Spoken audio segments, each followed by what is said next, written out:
Okay, so let's talk about what is SEO. So SEO stands for Search Engine Optimization, SEO, and all it means is how is the pages on your website being perceived by other search engines, things like Google or Bing or DuckDuckGo. And the optimization for your website and more distinctly for your pages dictate how the search results differ depending on the different phrases used to actually pull up your website. So for example, I have this Our Mission page at the top. And so when we talk about search engine optimization, there's a couple of tools that we can use to actually modify or even make our optimization better. And we're working on other tools to do the same thing to even more robustly. But off the bat here, the first thing you might notice is the title, Our Mission. So this is very important to search engine crawlers, is what they're called. They're little bots that go and parse your website, and then they actually compile these search results for the search engine. They send out little crawlers. So what crawlers do is they essentially go to the page that is needed to be indexed, because everything is placed into an index, and that's how it's comprised. So it places it into an index, and that index consists of a few key information.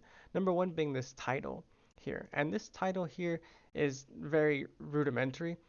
It's actually this title of the tab up top, and that's actually dictated by one of the fields in the post editor. So if I open up the edit for this page, and down at the bottom I have SEO keywords.